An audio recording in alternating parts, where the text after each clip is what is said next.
आज हम लोग स्टडी करेंगे रिसोल्यूशन ऑफ वेक्टर, चैप्टर 4 का नेक्स्ट टॉपिक।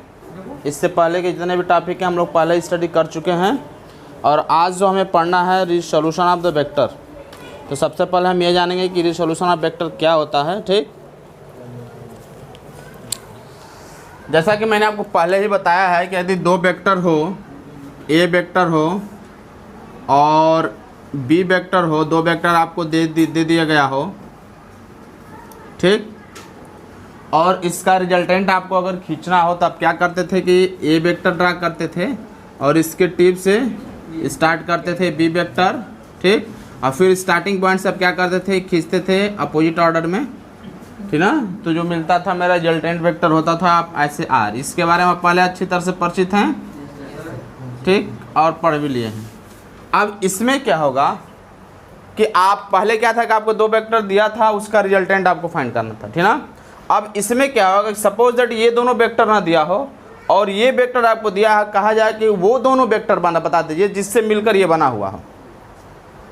ये वेक्टर रिजल्टेंट किससे है, इसके सम के बराबर ही तो है ये, यानी आपको ये वाला वेक्टर दे दिया गया है और वो दोनों वेक्टर में इसको उन दो वेक्टर में स्प्लिट करना है, ब्रेक करना है, जिसका जो है कंबाइन इफेक्ट जो है इसी के बराबर हो, ठीक ना। तो मतलब क्या कर सकते हैं, it is a process of splitting into two vector. दो वेक्टर में तोड़ने का क्या है, प्रोसेस है, such that the combine effect of this vector is same as given vector. जो वेक्टर दिया गया है उसी के बराबर इन दोनों का कंबाइन इफेक्ट हो। बात समझ मैं क्या कह रहा हूँ कि दिए हुए वेक्टर को दो ऐसे वेक्टर में तोड़ देना है जिसको अगर कंबाइन करें तो उस वेक्टर के क्या हो गया, इक्वल होता है। उसको हम बोलते हैं रिसोल्यूशन ऑफ द वेक्टर, ठीक ना। यानी मान लीजिए अगर आपको ये वेक्टर दे दिया गया है, ये वेक्टर दे दिया गया है, कोई वेक्टर हो, कहा जाए कि इसका रिसोल्यूशन वेक्टर बता दीजिए, तो हम क्या करेंगे, यहाँ से एक पैरेलल लाइन ड्रा करेंगे, ठीक ना, और यहाँ से एक लाइन ड्रा करेंगे, और जहाँ पर मिलेगा अगर ये ओ पी क्यू हो तो ये ओ पी और ओ क्यू क्या है, इस वेक्टर का क्या है, रिसोल्यूशन है। जिसको हम जो रिसोल्यूशन वेक्टर होता है उसको बोलते हैं कंपोनेंट ऑफ द वेक्टर। यानी ओ पी और पी क्यू क्या है, इस ओ क्यू वेक्टर का कंपोनेंट है। एक इस डायरेक्शन में और एक इस डायरेक्शन में, दो डायरेक्शन में क्या है इसका कंपोनेंट हमने निकाल दिया है। इन दोनों का जो कंबाइंड इफेक्ट होगा वो इसी के क्या होगा, सेम होगा। जैसा इसका होगा उसी तरह इन दोनों का मिला का कंबाइंड इफेक्ट इसके बराबर होगा, और इसको हम बोलते हैं रिसोल्यूशन ऑफ अ वेक्टर। तो लिखिए रिसोल्यूशन ऑफ अ वेक्टर। तो इस तरह आपने देखा कि वो vector which break into two or more vectors such that the combined effect of these two vectors are same as that of the given vector. जिससे कि इन दोनों का इफेक्ट जो इस वेक्टर के क्या होगा, बराबर होगा। तो हम यहाँ पर क्या लिख सकते हैं, O Q vector equal to O P vector plus P Q vector होगा, प्लस पी क्यू वेक्टर होगा। और अगर ये वेक्टर मेरा आर हो तो क्या होगा, ये वेक्टर जो होगा इसी के डायरेक्शन में, ये वेक्टर के डायरेक्शन में है तो इस वेक्टर को ए वेक्टर कह सकते हैं, और ये बी वेक्टर के डायरेक्शन में है, इसको बी वेक्टर के डायरेक्शन में अगर हम ड्रा करते हैं ऐसे तो ये मेरा हो जाएगा क्या, बी वेक्टर, ठीक ना। तो इस तरह हम कह सकते हैं कि आर वेक्टर को मैंने जो है दो वेक्टर में रिजॉल्व कर दिया, ए वेक्टर और बी वेक्टर के टर्म में मैंने क्या किया, आर वेक्टर को दो वेक्टर, ये आर वेक्टर है, दोनों को, इस आर वेक्टर को मैंने दो वेक्टर में तोड़ा, एक ए बी के डायरेक्शन में मैंने तोड़ा और एक जो है बी के डायरेक्शन में मैंने इसको तोड़ दिया है, ठीक ना। तो ये होता है जिसको बोलते हैं component of the vector. R vector के दो कंपोनेंट मिल गए, एक कंपोनेंट ए मिल गया, एक कंपोनेंट बी मिल गया। इन दोनों का जो कंबाइंड इफेक्ट होगा वो उस आर वेक्टर के क्या होगा, ही सेम होता है, ठीक ना। तो ये तो मेरा रहा कंपोनेंट ऑफ वेक्टर। हमें जो यहाँ पर मुख्य चीज़ जो पढ़ना है वो पढ़ना ऑर्थोगोनल, ठीक ना। तो लिखिए heading orthogonal triads of a unit. इसमें तो बहुत खास नहीं था कंपोनेंट करना, लेकिन अब जो हम पढ़ने जा रहे हैं वो थोड़ा बहुत ज़्यादा जो है वही आपका मेन है, उसी का ज़्यादा हम यूज़ भी करेंगे। तो orthogonal trade off unit vector, हाँ हेडिंग लिखिए orthogonal trade off unit vector. चलिए तो अब हम क्या करेंगे, इस 3 डायमेंशनल एक्सिस लेके चलेंगे। 3 डायमेंशनल एक्सिस मतलब आप समझते हैं कि 3 एक्सिस होगा, एक होगा एक्स वाई और जेड, ठीक ना। एक्स वाई जेड 3 एक्सिस आपका होगा। कुछ नहीं, आप अगर पढ़ते हैं यहाँ पर देखिए ये X Y Z three axis होगा, तीनों एक दूसरे के क्या होंगे, परपेंडिकुलर होंगे, ठीक ना। इसमें हम किसी को एक्स ले सकते हैं, किसी को वाई ले सकते हैं, किसी को जेड ले सकते हैं। शर्त ये होना चाहिए कि तीनों एक दूसरे के क्या होना चाहिए, हमारे परपेंडिकुलर होना चाहिए, ठीक। तो इस तरह हम थ्री एक्सिस यहाँ पर लेके चलेंगे, ठीक। यहाँ पर हम लेते हैं थ्री एक्सिस। आपको नहीं पता है तो आप अपने जिस रूम में पढ़ रहे हैं उस रूम का कार्नर पकड़ लीजिए, कार्नर से सामने वाला कार्नर है, ये वाला कार्नर दिख रहा है ना आपका, इसके ऊपर जाएंगे तो क्या हो जाएगा, एक एक्सिस हो जाएगा। ये अगर आपकी तरफ जाएंगे तो एक्सिस होगा, फिर ये मेरे तरफ आएगा तो एक्स एक्सिस, नीचे बना ना एक्सिस से, तो ये तीन एक्सिस तीनों क्या एक दूसरे के 90 डिग्री। इसमें किसी को एक्स कह लेंगे, एक को वाई कह लेंगे, एक को जेड कह लेंगे, ठीक ना। इसमें एक्स वाई जेड हम किसी को ले सकते हैं। और इस एक्स वाई जेड पर, इस एक्स वाई जेड के अलॉन्ग जो है हम यूनिट वेक्टर सपोज करते हैं। तो एक्स एक्सिस के अलॉन्ग जो यूनिट वेक्टर होता है उसको हम आई से डिनोट करते हैं, वाई वेक्टर के अलॉन्ग जो यूनिट वेक्टर होता है उसको हम जे से डिनोट करते हैं, और के वेक्टर के अलॉन्ग जो यूनिट वेक्टर होता है उसको के कैप, के कैरेट या जो भी मैंने आपको बताया था के से डिनोट करते हैं। जहाँ पर आई जे के क्या है, unit vector along X axis, along Y axis and along Z axis. Unit vector आपको मैंने बताया था, यूनिट वेक्टर क्या होता है, जिसका मैग्नीट्यूड 1 के बराबर होता है उसको हम यूनिट वेक्टर बोलते हैं। तो एक्स एक्सिस के ये जो है थ्री डायमेंशनल कार्टेशियन सिस्टम में एक्स एक्सिस के अलॉन्ग जो हम यूनिट वेक्टर लेते हैं वो एक्स होता है, वाई एक्सिस के अलॉन्ग यूनिट वेक्टर लेते हैं वो जे होता है, और के जेड एक्सिस के अलॉन्ग जो यूनिट वेक्टर लेते हैं वो के बराबर होता है। और इन सबका जो मैग्नीट्यूड होता है आई इंटू जे इंटू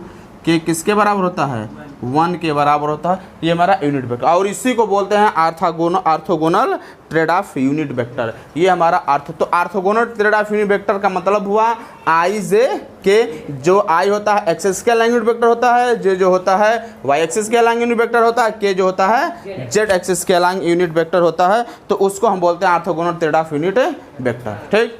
अब हम इसको नोट करें तो आगे देखते हैं। तो हम क्या करेंगे कि एक वेक्टर ले लेंगे ए वेक्टर, और इसको जो है हमें दो म्यूचुअली परपेंडिकुलर वेक्टर में स्प्लिट करना है। क्योंकि अभी मैंने आपको बताया कि यदि किसी वेक्टर को दो म्यूचुअली परपेंडिकुलर वेक्टर में स्प्लिट करते हैं तो उसको बोलते हैं रेक्टेंगुलर कंपोनेंट ऑफ वेक्टर। जैसा पिछले वेक्टर में आपने देखा कि कोई ये वेक्टर आर है तो इसको हम परपेंडिकुलर में नहीं ब्रेक कर रहे, ऐसे और ऐसे दो कंपोनेंट में इसको हम ब्रेक कर रहे थे, ठीक ना।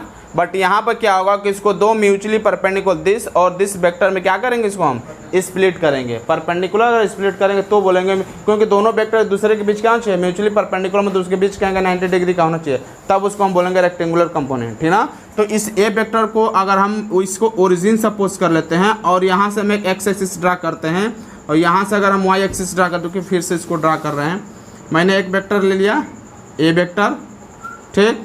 और यहाँ से इसी वेक्टर को जो हमें दो म्यूचुअली परपेंडिकुलर में ब्रेक करना है तो हम इसको ओरिजिन सपोज करते हैं और यहाँ से एक्स एक्सिस और यहाँ से क्या कर सकते हैं हम वाई एक्सिस ड्रा कर सकते हैं, ठीक।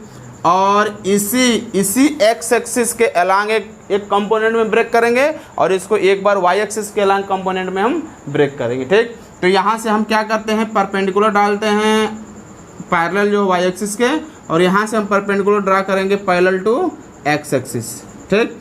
तो ये जो वेक्टर होगा अगर एक्स एक्सिस के अलॉन्ग इसको हम स्प्लिट करते हैं और वाई एक्सिस के अलॉन्ग स्प्लिट करते हैं तो ये वेक्टर दोनों एक दूसरे के क्या है, परपेंडिकुलर है। तो इस तरह का जो कंपोनेंट बनता है उसको हम बोलते हैं rectangular component of the given vector. यानी ए को जो है दो रेक्टेंगुलर कंपोनेंट में हमने क्या किया, यहाँ पर रेक्टेंगुलर नहीं बोलेंगे, यहाँ पर मैंने बस बोलेंगे कि मैंने आर को है दो भाग में स्प्लिट कर, दो कंपोनेंट में मैंने तोड़ दिया, बट यहाँ पर उसको हम बोलेंगे रेक्टेंगुलर कंपोनेंट। क्यों? क्योंकि मैंने दोनों को क्योंकि डेफिनेशन यही कहता है कि अगर किसी वेक्टर को हम जो है दो वेक्टर ऐसे वेक्टर में स्प्लिट करें वो दोनों वेक्टर क्या होना चाहिए, एक दूसरे के परपेंडिकुलर होगा, तब उसको बोलेंगे रेक्टेंगुलर कंपोनेंट ऑफ जो वेक्टर दिया रहा है उस वेक्टर का रेक्टेंगुलर कंपोनेंट होगा, ठीक ना। अब चूंकि ये एक्स एक्सिस है तो इसके अलॉन्ग अगर इसको हम स्प्लिट करेंगे तो हम सपोज कर लें कि एक्स एक्सिस के अलॉन्ग इसका जो कंपोनेंट होगा वो ए एक्स के बराबर होगा, ए एक्स वेक्टर, ठीक। और इसको जब हम वाई एक्सिस के अलॉन्ग स्प्लिट करेंगे तो हम सपोज कर लेंगे कि ये जो हो जाएगा ए वाई के अलॉन्ग, हम चूँकि वाई एक्सिस के डायरेक्शन में ये एक्स एक्सिस के डायरेक्शन में हमने सपोज किया कि ए एक्स वेक्टर के बराबर है और वाई एक्सिस के अलॉन्ग हमने सपोज कर लिया कि ये ए वाई की जरूरत, ठीक ना। अच्छा एक चीज़ और, इसमें हमें ज़रूरत क्यों क्या पड़ती है इस वेक्टर को स्प्लिट करने की, ठीक ना। जैसे सपोज दैट कि कोई बॉडी है, ठीक ना, और इस पर कई जो फोर्स लग रहे हैं, मान लीजिए आपने इस पर जो है 3-4 फोर्स लगा दिए, ठीक ना, कई फोर्स आपने लगा दिया, ठीक। अब हमें इसका रिजल्टेंट फोर्स मुझे फाइंड करना है, तो हम क्या करेंगे, पहले जैसे मान लीजिए ये O P Q R और S है, रिजल्टेंट फाइंड करना ना, तो पहले हम क्या करेंगे, इन दोनों के बीच का रिजल्टेंट फाइंड करेंगे, इसके रिजल्टेंट के साथ फिर इसका रिजल्टेंट फाइंड करेंगे, फिर दूसरे का जो रिजल्टेंट आएगा इसके साथ इसका रिजल्टेंट फाइंड करेंगे। थोड़ा लंबा प्रोसेस होगा ना। और दूसरा प्रोसेस क्या करेगा कि सारे वेक्टर को अगर हम कंपोनेंट निकाल दें, ऐसे इसका कंपोनेंट मान लीजिए OS का अगर ये F1 हो, फोर्स लग रहा है, तो ये F2 हो, ये F3 हो, ये F4 हो, इसको मैंने कह दिया कि इस डायरेक्शन में इसका F1 हो जाएगा, इस डायरेक्शन में इसका F2 होगा, इस डायरेक्शन में सबका जो है F3 और F4 होगा। और इधर भी हम मान लेते हैं कि क्या होगा, F1 डैश है, F2 डैश है, F3 डैश है और F4 डैश है। तो अब टोटल रिजल्टेंट पूछना तो क्या होगा, इस डायरेक्शन में सारे को जोड़ देंगे और इस डायरेक्शन में सारे को जोड़ देंगे। इस तरह हमें फाइंड करना क्या है, थोड़ा आसान हो जाएगा, है ना। तो इसलिए जनरली हम क्या करते हैं कि कंपोनेंट को हम क्या करते हैं, 2 भाग में स्प्लिट करते हैं, ताकि हमें वहाँ पर कैलकुलेशन करना क्या रहा है, आसानी। यहाँ तो मान लीजिए एक वेक्टर हो तो लग रहा है कि सर इसको करने की क्या जरूरत है, जब इस डायरेक्शन में मुझे फोर्स लग ही रहा है, तो ठीक ना। तो वहाँ पर चूंकि जब कई ज़्यादा फोर्सेस किसी बॉडी पर लगता है, तो वहाँ पर उसको कंपोनेंट में ब्रेक करना ही सिंपल होता है। नहीं तो अगर ज़्यादा लग जाएगा ना, यहाँ मान लीजिए हम कह देंगे 30 फोर्स लग रहा है इस पर, तब 30 फोर्स का रिजल्टेंट फाइंड करना ज़्यादा कॉम्प्लिकेटेड हो जाएगा ना। तो क्या करते हैं, उसका हम कंपोनेंट निकाल के जोड़ देते हैं, तो उस तरह हमें फाइंड करना आसान हो जाता है। बात समझ में आ रहा है मैं क्या कर रहा हूँ कि हम, हाँ, इसमें क्या है कि सबका जो है हम कंपोनेंट निकालते हैं। जैसे OS का निकालेंगे, F1 हो जाएगा, फिर इधर F डैश हो जाएगा, F1 डैश हो जाएगा, फिर इसका निकालेंगे F2 होगा, इधर निकालेंगे F2 डैश होगा, इसका क्या होगा F3 होगा, इधर निकालेंगे F3 डैश हो जाएगा, F4 होगा, इधर लाएंगे F4 डैश हो जाएगा। और सबको इधर जोड़ देंगे, इधर जोड़ देंगे, टोटल हमें फोर्स कितना लग रहा है उसका हमें पता चल जाएगा, है ना सर। अब हमें रिजल्टेंट निकालना होगा, तो क्या होगा, टोटल का रिजल्टेंट क्या होगा, R वेक्टर क्या होगा, इसको जोड़ेंगे इसको जोड़ेंगे, क्या हो जाएगा F1 plus F2 plus F3 plus F4, आप प्लस इसको जोड़ देंगे F1 dash plus F2 dash plus F3 dash plus F4। इस तरह करके जोड़ कर हम क्या करते हैं, रिजल्टेंट फाइंड कर सकते हैं। हो सकता है ना रिजल्टेंट सबका। भाई क्या है, अगर दो, अब मैंने आपको ट्रायंगल लॉ से बताया था कि रिजल्टेंट फाइंड करना हो तो क्या करते हैं, R वेक्टर इक्वल क्या होता है, A vector plus B vector, इस तरह फाइंड कर सकते हैं। तो यहाँ भी आसानी से हम क्या कर सकते हैं, कंपोनेंट में तोड़ कर उसका हम रिजल्टेंट फाइंड कर सकते हैं, ठीक है ना। इसलिए जनरली जो है कंपोनेंट में तोड़ना हमें यहाँ ज़रूरी हो जाता है। तो यहाँ पर हमने क्या कहा कि एक्स एक्सिस के अलांग जो उसका कंपोनेंट है उसको हम AX का दे रहे हैं, ये P वेक्टर है, P पॉइंट है। किसको मैंने तोड़ा है, OP को, किसके अलांग, एक्स एक्सिस के अलांग और एक वाई एक्सिस के अलांग। एक्स एक्सिस के अलांग जब हम तोड़ेंगे तो सपोज कर रहे हैं उसका जो हमारा वो जो वेक्टर है वो AX वेक्टर के बराबर है, और वाई एक्सिस के अलांग जब हम इसको हम स्प्लिट किए तो उसको बोल देंगे AY के बराबर है, ठीक। अब यहाँ पर अगर हम रेक्टेंगुलर्स जो है एडिशन का रूल लगाते हैं, ट्रायंगल लॉ अगर यहाँ पर लगाते हैं, नॉट रेक्टेंगल, ट्रायंगल लॉ अगर यहाँ पर लगाते हैं तो क्या होगा, OP वेक्टर, इसको कुछ नाम कर देते हैं Q और S कर देते हैं, तो OP वेक्टर इक्वल टू क्या हो जाएगा, OQ वेक्टर प्लस P, नहीं, ट्रायंगल लॉ में ये वेक्टर और ये वेक्टर इसके ऐसे जाएगा ना भाई, ऐसे जाएगा ना आपका ये, क्यों ये जाएगा ना ऐसे, OP OQ और ये आपका ऐसे हो जाएगा, इधर से OQ और ये जाएगा ऐसे, आपका ये बनेगा, ठीक। ट्रायंगल लॉ हमें इसी में लगाना है, तो क्या जाएगा OQ प्लस QP किसके बराबर होगा, OP के बराबर होगा। और ये मेरा है A vector equal to AX vector plus AY vector, इस तरह लिखेंगे इसको हम, ठीक। अब आप यहाँ AY है ना, AY अगर ये है तो इसके पैरेलल क्या होगा, ये भी आपका AY ही होगा, तो इसलिए हम क्या QP को जो हम AY ले सकते हैं यहाँ पर। अब आप ये बताइए कि X एक्सिस के अलांग यूनिट वेक्टर क्या होता है, X एक्सिस के अलांग यूनिट वेक्टर I, और Y एक्सिस के अलांग जे होता है। तो मैंने यूनिट वेक्टर जब पढ़ाया था तो आपको बताया था कि जब हम निकालते हैं मैग्नीट्यूड जब निकालते हैं यूनिट वेक्टर का, तो यूनिट वेक्टर बराबर क्या होता है, अगर ए का यूनिट वेक्टर निकालना होगा तो ए वेक्टर और उसके मॉडुलस से क्या करते हैं हम डिवाइड कर देते हैं, ठीक ना। तो एक्स एक्सिस के अलांग अगर हमें ए वेक्टर निकालना है, यूनिट वेक्टर निकालना हो, तो इसका यूनिट वेक्टर आई होता है और ये किसका है भाई, मैंने ए को ही तो रिजॉल्व किया है, ए वेक्टर को ही, तो क्या हो जाएगा ए वेक्टर और बाई में इसका मैग्नीट्यूड ए एक्स वेक्टर होगा ना। चूंकि यहाँ पर जो वेक्टर है वो कितना है ए एक्स के बराबर है, एक्स एक्सिस के अलांग कौन सा वेक्टर है ए एक्स वेक्टर है, ठीक ना। तो इस वेक्टर का इसी के मैग्नीट्यूड से अगर हम डिवाइड कर देते हैं तो मेरा यूनिट वेक्टर निकलता है। ये पिछले वीडियो में हम लोगों ने देखा था, यूनिट वेक्टर पढ़ा था। तो अगर हमें बी वेक्टर का क्या है यूनिट वेक्टर निकालना तो हम क्या करते थे, बी यूनिट को बी वेक्टर में उसके क्या कर सकते थे हम मैग्नीट्यूड से मॉडुलस से हम डिवाइड करते तो बी वेक्टर निकलता था। हमें एक्स एक्सिस के अलांग निकालना है यूनिट वेक्टर, तो एक्स एक्सिस के अलांग यूनिट वेक्टर आई होता है, तो आई की वैल्यू क्या होगा, इसी वेक्टर यानी ए एक्स में इसके मैग्नीट्यूड से अगर हम डिवाइड कर देंगे तो क्या निकल जाएगा मेरा यूनिट वेक्टर निकल जाएगा। और यहाँ से अगर हम फाइंड करना चाहते हैं ए एक्स वेक्टर इक्वल टू तो हो जाएगा ए आई, और इसकी वैल्यू बता सकता है कोई क्या होगा, क्या हम लिख सकते हैं, नहीं 1 नहीं होगा। मैंने आपको बताया था कि अगर ए का मॉडुलस निकालेंगे तो क्या होगा ए, बी का मॉडुलस निकाल बी वेक्टर का तो क्या होगा बी, इस तरह ए एक्स वेक्टर का निकालेंगे तो ए एक्स के बराबर होगा। तो यहाँ पर लिख सकते हैं ए एक्स, इसके जगह हम यूज़ कर सकते हैं ए एक्स वेक्टर की जगह पर इसको।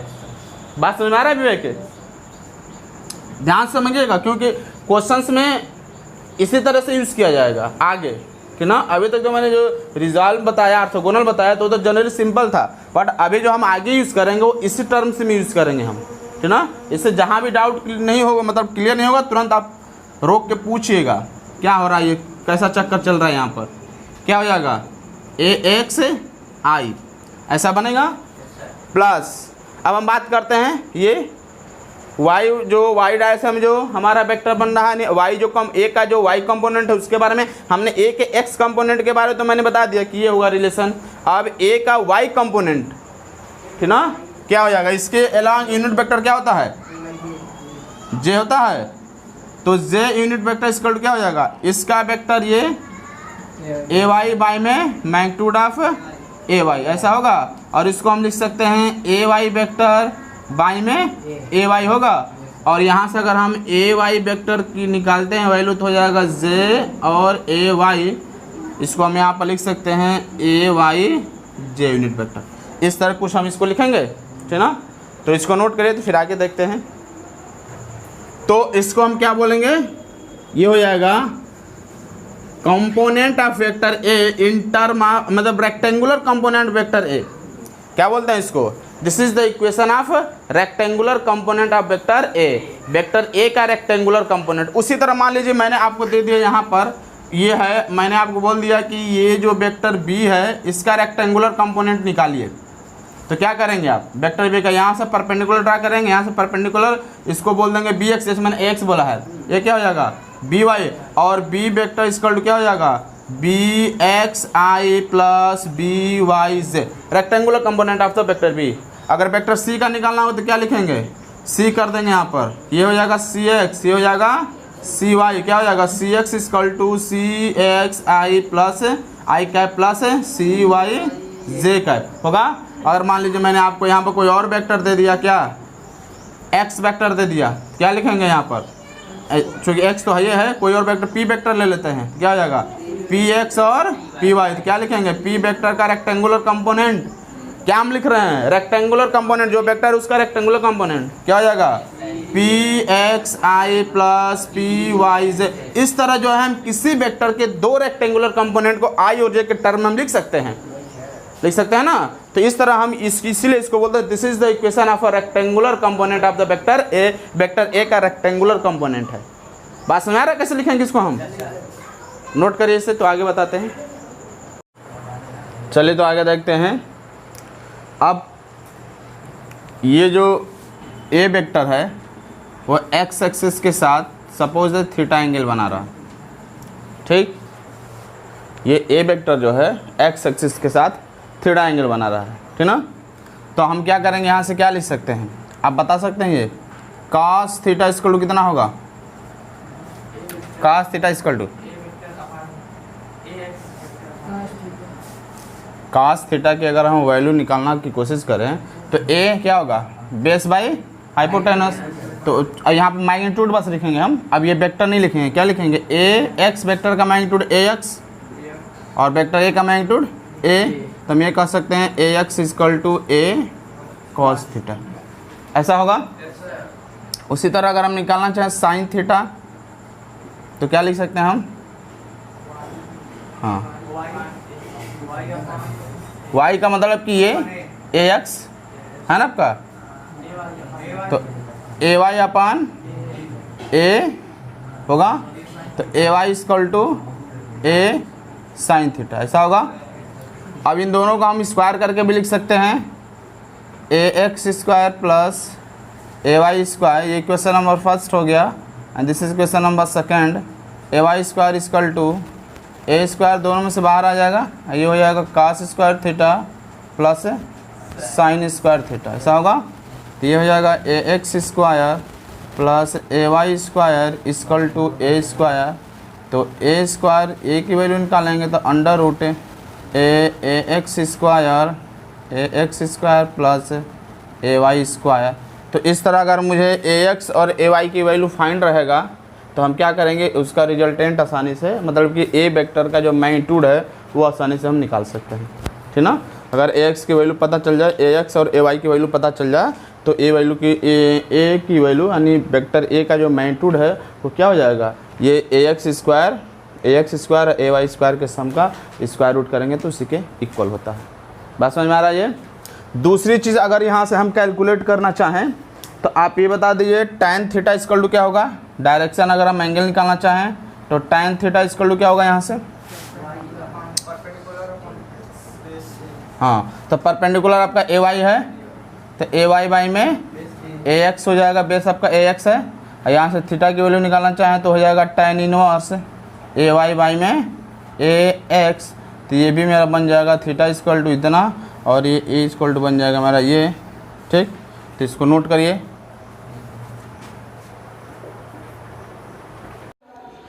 चलिए तो नेक्स्ट टॉपिक हम पढ़ते हैं, resolution of position vector into rectangular component. अभी हमने देखा कि किसी वेक्टर को रेक्टेंगुलर कंपोनेंट में अगर हमें स्प्लिट करना हो, यदि कोई वेक्टर अगर a हो उसको रेक्टेंगुलर कंपोनेंट में अगर स्प्लिट करना हो तो इसके दो पर दो जो है ऐसे कंपोनेंट निकालते हैं जो एक दूसरे के म्यूचुअली क्या हो, परपेंडिकुलर हो।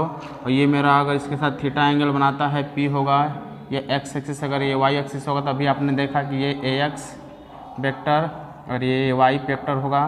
तो हम लिख सकते हैं अगर ये a वेक्टर हो तो हम इसको ले सकते हैं a vector equal to ax i and ay j। इस तरह भी आपने देखा है किसी वेक्टर को रेक्टेंगुलर कंपोनेंट में हम क्या कर सकते हैं, एक्सप्रेस कर सकते हैं। अब हमें किसी एक वेक्टर का पोजीशन वेक्टर को रेक्टेंगुलर कंपोनेंट में एक्सप्रेस करना हो, मान लीजिए कोई पॉइंट p है और इसका किसी ओरिजिन के रेस्पेक्ट में अगर पोजीशन वेक्टर मेरा OP हो और ये आर्क वेक्टर, आपको पता है कि पोजीशन वेक्टर क्या होता है कि किसी वो वेक्टर जो किसी पॉइंट का प्लेन में ओरिजिन के रेस्पेक्ट में पोजीशन बताता है उसको हम बोलते हैं पोजीशन वेक्टर। तो इस पॉइंट P का ओरिजिन के रेस्पेक्ट में इस प्लेन में XY प्लेन में जो हो ये OP वेक्टर इस पॉइंट P का पोजीशन बताता है, इसलिए इसको हम बोलते हैं पोजीशन वेक्टर। अब इस पोजीशन वेक्टर को इस रेक्टेंगुलर कंपोनेंट के रूप में रेक्टेंगुलर जो कंपोनेंट के रूप में कैसे हम लिख सकते हैं ये हमें यहाँ पर डिस्कस करना है। तो हम क्या करेंगे, यहाँ से परपेंडिकुलर ड्रा करेंगे, इसको m कह लेंगे, यहाँ से परपेंडिकुलर ड्रा करेंगे, इसको n कह लेंगे, ठीक ना। ये n हो जाएगा, ये मेरा x एक्सिस है, ये आपका y एक्सिस है, ठीक। ये आपका r वेक्टर है, पोजीशन वेक्टर शो कर रहा है। ये हमारा डिस्टेंस हो गया, अगर इसका कोऑर्डिनेट अगर x और y हो तो हम कह सकते हैं कि ये डिस्टेंस मेरा y के बराबर हो जाएगा और ये डिस्टेंस मेरा हो जाएगा x के बराबर हो जाएगा, ठीक। अब चूंकि इस x एक्सिस के अलांग यूनिट वेक्टर i है, y एक्सिस के अलांग यूनिट वेक्टर z है, तो हम इसको क्या लिख सकते हैं, ये मेरा x के बराबर है ना, तो इसको हम क्या लिख सकते हैं, ये मेरा अगर x वेक्टर हो और ये मेरा अगर y वेक्टर हो तो हम क्या लिख सकते हैं, unit vector i equal to x vector and इसका कंपोनेंट x, तो क्या हो जाएगा x वेक्टर इक्वल टू हो जाएगा xi। तो इसके अलांग हम क्या लिख सकते हैं xi, यहाँ से हम कैलकुलेट करना चाहें जो मेरा क्या हो जाएगा, अगर इसको हमने m कहा है तो OM इक्वल टू मेरा क्या हो जाएगा XI हो जाएगा। और इसी तरह अगर हम निकालते हैं इसका इस y एक्सिस के along unit vector j equal to क्या बनेगा XI vector equal to sorry ये y है तो y vector equal to magnitude of y हो जाएगा। तो ये हो जाएगा y वेक्टर इक्वल टू लिख सकते हैं y j, ये क्या जाएगा ON के बराबर हम लिख सकते हैं क्या y और j। ये क्या था, मैंने आपको बताया था कि किसी भी यूनिट वेक्टर क्या होता है, किसी भी वेक्टर का अगर यूनिट वेक्टर निकालना होता है तो उस वेक्टर में उसके मैग्नीट्यूड से हम क्या करते हैं डिवाइड कर देते हैं तो यूनिट वेक्टर निकल जाता है। तो वेक्टर I है, इसके इस वेक्टर एक्स एक्सिस के लैंग वेक्टर क्या है x वेक्टर और उसका मैग्नीट्यूड क्या है x का मैग्नीट्यूड x के बराबर होगा तो एक वेक्टर मेरा XI के बराबर होगा, ये हो जाएगा मेरा YJ के बराबर होगा। अब इसी फार्मूले के आधार पर, इसी फार्मूले के ये जो मैंने बताया इसी के आधार पर हम क्या कर सकते हैं, इसका कंपोनेंट लिख सकते हैं। ये जो मेरा कंपोनेंट्स बनेगा OP equal to OM plus ये मेरा होगा ना, ये क्या होगा ट्रायंगल लॉग हम लगाते हैं, यहाँ से ट्रायंगल वेक्टर ये हो जाएगा, ये वेक्टर ये होगा, इसका रिजल्टेंट वेक्टर मेरा ये बनेगा। तो लिख सकते हैं OP vector equal to OM vector plus MP vector हो जाएगा, MP वेक्टर और OP वेक्टर मेरा R वेक्टर के बराबर है। ठीक, OM हमारा क्या आया है OM आपका आया है XI वेक्टर और ये हो जाएगा मेरा YJ वेक्टर। इस तरह हम क्या कर सकते हैं, इसको रेक्टेंगुलर कंपोनेंट के फॉर्म में इसको हम लिख सकते हैं। ठीक, अगर यहाँ से हम R वेक्टर की वैल्यू निकालते हैं तो अंडर रूट हो जाएगा x square plus y square, और अगर ये इसके बीच थीटा एंगल बनाता हो, अगर ये पोजीशन वेक्टर जो है x एक्सिस के साथ अगर थीटा एंगल बनाता हो तो क्या हो जाएगा cos थीटा इक्वल टू क्या होगा बेस बाई हाइपोटेनस। तो बेस क्या है आपका r के x के बराबर है, इसका मैग्नीट्यूड x के बराबर हो जाएगा और ये जो मेरा r का मैग्नीट्यूड r के बराबर होगा। तो इस तरह हम लिख सकते हैं ये आपका हो जाएगा यहाँ से x equal to r cos theta, यहाँ से हम x की वैल्यू जो है r cos थीटा निकाल सकते हैं और साइन थीटा अगर हम निकालना चाहते हैं यहाँ पर sine theta equal to the perpendicular व हाइपोटेनस। द परपेंडिकुलर आपका y है, हाइपोटेनस आपका क्या है r का मैग्नीट्यूड r के बराबर है, तो यहाँ से निकालेंगे तो हो जाएगा y equal to r sine theta. तो ये जो मेरा है पोजीशन वेक्टर को रेक्टेंगुलर कंपोनेंट के टर्म है जो हम कुछ इस प्रकार लिख सकते हैं। ठीक, तो इसको नेट करिए तो फिर हम नेक्स्ट टॉपिक की तरफ बढ़ते हैं। तो rectangular component of a vector in 3 dimension. अभी तक हम जो रेक्टेंगुलर कंपोनेंट पढ़ रहे थे तो 2 डायमेंशन पढ़ रहे थे, आपने देखा कि x था और y था। ठीक, अब हम यहाँ पर डिस्कस करेंगे 3 डायमेंशन में, इसमें x y और z आएगा। नहीं किसी वेक्टर को तीनों डायरेक्शन में अगर हमें उसके रेक्टेंगुलर कंपोनेंट के फॉर्म में लिखना हो तो उसको हम कैसे लिखेंगे। ठीक, तो हम क्या करेंगे यहाँ पर 3 एक्सिस ले लेंगे। सपोज दैट कि 3 एक्सिस है, x एक्सिस y एक्सिस और z एक्सिस है। ये x एक्सिस है, y एक्सिस है और z एक्सिस है। हम सपोज कर लेंगे कोई पॉइंट है आपका P, इसका रेक्टेंगुलर कंपोनेंट हमें निकालना है। P पॉइंट है, इसका रेक्टेंगुलर कंपोनेंट हम इसका ओरिजिनो है। हम ये भी मान लेंगे, सपोज कर लेंगे कि इसके बीच का एंगल मतलब ये जो OP है x एक्सिस के साथ अल्फा एंगल बना रहा है, OP जो है इसके साथ जो है y एक्सिस के साथ बीटा एंगल बना रहा है, OP जो है z एक्सिस के साथ कितना एंगल बना रहा है गामा एंगल बना रहा है। ऐसे अल्फा बीटा एंड गामा। जैसे ये आपका 3 एक्सिस हो, ये यहाँ पर आपको सपोज दैट कि 3 में एक्सिस मैंने बना दिया, यहाँ पर बनाया, दिख रहा है 3 एक्सिस है। अब मैंने एक ले लिया, ये यहाँ पर क्या मेरा लाइन है, ये OP लाइन है, OP लाइन को शो कर रहा है। तो इसका आप किसको एक्सिस मानना, आप किसको एक्स एक्सिस सपोज कर रहे हैं, ये एक्स एक्सिस, वाई एक्सिस से जेड एक्सिस। तो इसके साथ जो एंगल बनेगा वो हो जाएगा अल्फ़ा, इसके साथ जो एंगल बनेगा वो बीटा, और इसके साथ जो एंगल बनेगा वो गामा। आप इसमें ऐसा लग रहा है कि घुमा कर कहाँ से एंगल बन गया है, बट इस तरह हम देखेंगे तो तीनों के साथ ये एंगल बना रहे। यहाँ पर एक पॉइंट रखा गया है ना, इस सपोज दैट ये जो मेरा कैप है, सपोज दैट वही पॉइंट है, यहाँ पर इसके ऊपर रख दिया गया ऐसे। ठीक, तो अब इसका जो है उस ओरिजिन के साथ पोजीशन वेक्टर मेरा ये हो जाएगा OP, और सबका जो है एक्स एक्सिस के साथ अल्फ़ा, वाई के साथ बीटा और जेड के साथ गामा एंगल ये बना रहा है। ये चीज़ क्लियर हो रहा है यहाँ पर।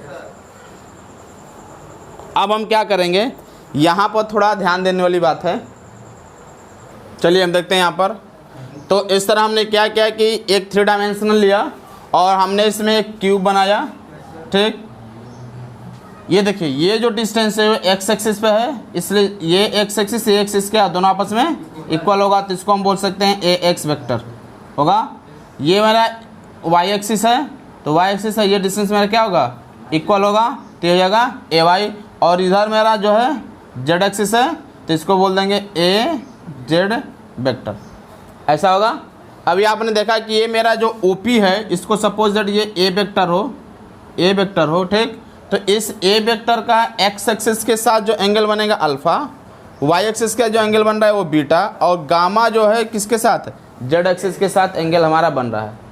माना ना सर, हमें रेक्टेंगुलर कंपोनेंट ऑफ द किसका निकालना, ओ पी वेक्टर का जो रेक्टेंगुलर कहानी वेक्टर ए जो है इसका जो है 3 डायमेंशनल में रेक्टेंगुलर कंपोनेंट यहाँ पर फाइंड करना। अभी आपने 2 डायमेंशनल में फाइंड किया था ए वेक्टर का, तो क्या मिला था आपको ए एक्स आई प्लस ए वाई जे कुछ इस तरह मिला था। अब 3 डायमेंशन में जब हम फाइंड करेंगे तो अभी आप देखेंगे कि यहाँ पर के वाला भी जुड़ जाएगा, क्योंकि आई एक्स के डायरेक्शन में यूनिट वेक्टर कितना होता है आई, वाई के डायरेक्शन में यूनिट वेक्टर जे, और के के डायरेक्शन में यूनिट वेक्टर कितना होता है के होता है। तो ये जो हमारा के हो जाएगा वो भी इसके साथ एक टर्म क्या होगा के वाला भी जुड़ जाएगा। अभी इसको हम डिराइव करेंगे तो आप देखेंगे ऐसा होगा। ठीक, तो चलिए इसमें क्या करते हैं कि हम जो है ट्रायंगल लेके चलते हैं। कौन कौन सा ट्रायंगल यहाँ पर हम लेंगे, थोड़ा ध्यान देने वाले। देखिए ओ पी टी में ओ पी टी, देखिए ये वाला वेक्टर आ रहा है आपका ऐसे यहाँ से, फिर इसके टीप से ये वेक्टर जा रहा है यहाँ पर, और ये ओ ए वेक्टर हमारा जा रहा है इधर। तो इसमें कौन सा रिजल्टेंट वेक्टर होगा ओ पी टी में, बताइए। पी टी कैसे होगा, अलग से बना रहे। देखिए ये ओ वेक्टर इधर आ रहा है, ओ टी है ना आपका, टी से यहाँ पर जा रहा है पी पर, हाँ, और फिर ये ओ जो है फिर यहीं से स्टार्ट हो रहा है ऐसे। तो कौन रिजल्टेंट बना मेरा ओ पी बना ना, ये ओ पी वेक्टर मेरा क्या बना रिजल्टेंट बना।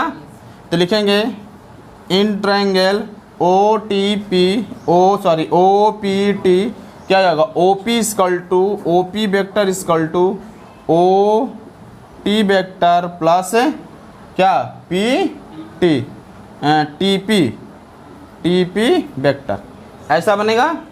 यहाँ पर मैंने क्या लगाया, कौन सा ट्रायंगल लगाया। अब हम क्या करेंगे, इस वाले में लगाएंगे, किसमें, इस वाले में हम लगाएंगे वो पैरेललोग्राम ला। ठीक, पैरेललोग्राम हम लगाते हैं इसमें। तो अब यहाँ पर हम पैरेललोग्राम ला लगाएंगे किसमें, देखिए 3 वेक्टर यहाँ से बन रहा है।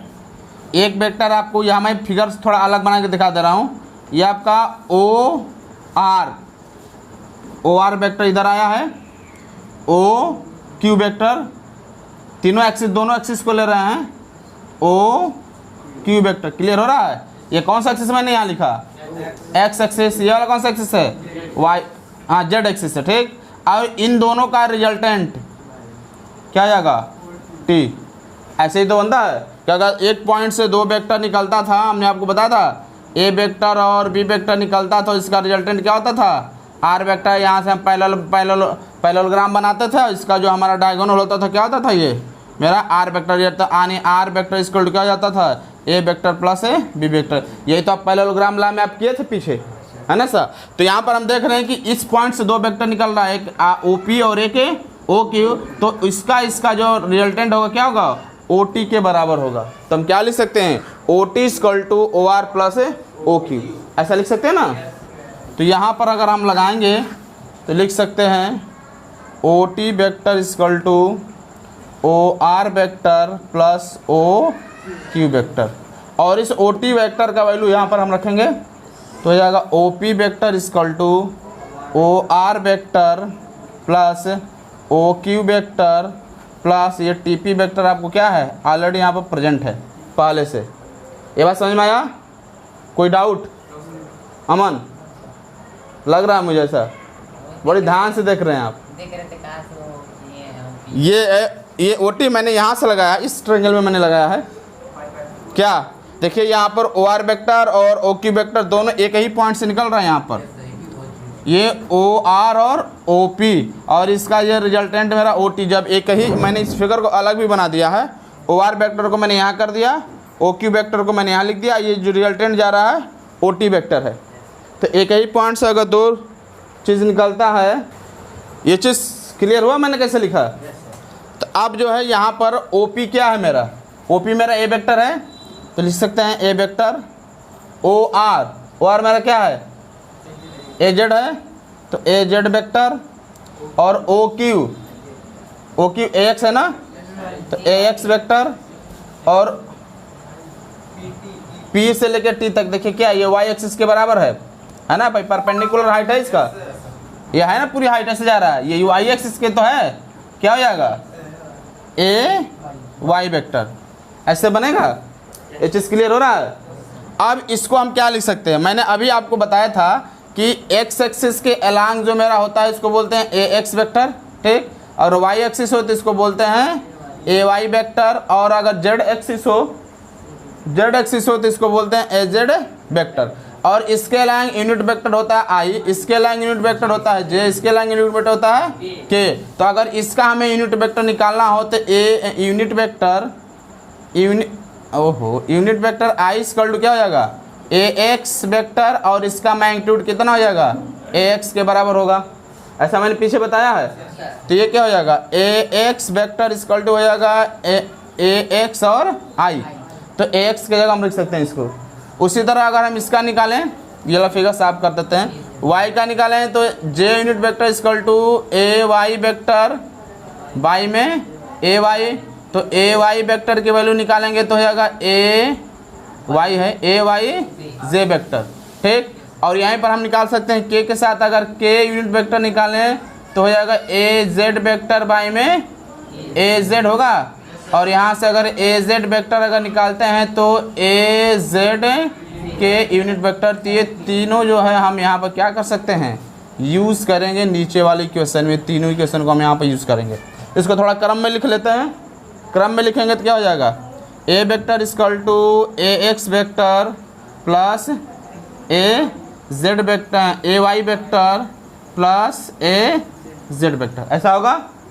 अब इसको हम क्या लिख सकते हैं, AX के जगह पर AX वेक्टर है तो AXI unit vector plus AY unit vector J plus AZ unit vector K। तो इस तरह आप देख रहे हैं जो रिजल्टेंट मेरा बन रहा है A vector equal to AXI plus AYJ plus AZ K unit vector. ये मेरा हो जाएगा रेक्टेंगुलर कंपोनेंट ऑफ वेक्टर है इन 3 डायमेंशन।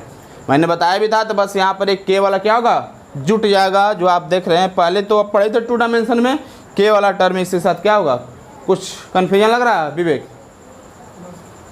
ये चीज़ क्लियर हो रहा है। इसे नोट करिए तो आगे देखते हैं हम।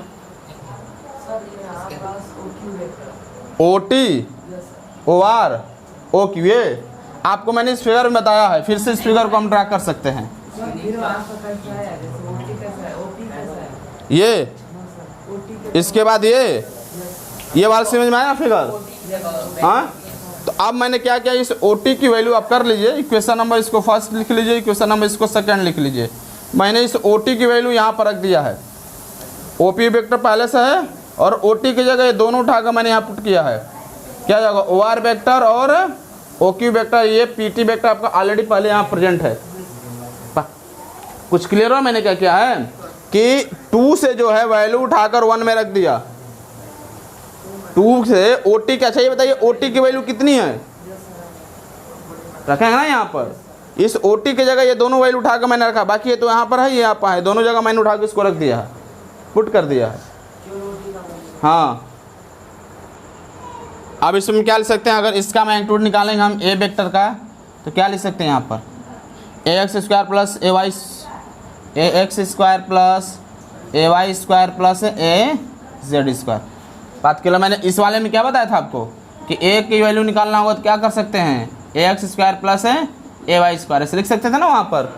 तो बस अगर इसमें 3 है तो क्या होगा, तीनों को स्क्वायर करके ऐड कर देंगे, मेरा इसका जो है मैग्नीट्यूड निकल जाएगा वेक्टर का। बस मारा ना, इस तरह इसको हमें लिखना है। ये आपका जो है AX है ऐसे, ये आपका एक्स एक्सिस है, ये वाई है, इधर आपका जेड एक्सिस है। ठीक, अब अगर हमें पोजीशन वेक्टर को दिखाना हो, जैसे इसको इरेज करें, अब हमें पोजीशन वेक्टर इन 3 डायमेंशन, ठीक ना, तो इसको हम इरेज करते हैं। पोजीशन वेक्टर इन, अभी आपने देखा कि पोजीशन वेक्टर इन 2 डायमेंशन हम कैसे निकालते थे। अगर ये कोई पार्टिकल हो यहाँ पर, ठीक ना, इसका पोजीशन वेक्टर अगर हमें निकालना हो 2 डायमेंशन में, तो आप क्या करते थे, ये आर वेक्टर था तो आप लिखते थे ना, R vector equal to x I plus Y J. अब ये पीछे लिखे हैं, ठीक ना, बट अगर इसी को हम 3 डायमेंशन में कह दें, ये जेड एक्सिस भी इसमें बढ़ा दें, तो इस आर वेक्टर का 3 डायमेंशन में पोजीशन वेक्टर लिखेंगे तो क्या हो जाएगा, R vector equal to x I plus Y j plus z k, ये हो जाएगा 3 डायमेंशन में किसी पार्टिकल का पोजीशन वेक्टर। यानी पोजीशन वेक्टर होगा किसी कंपनी को 3 रेक्टेंगुलर कंपोनेंट में हम कैसे जो है एक्सप्रेस कर सकते हैं। कुछ समझ में आ रहा है?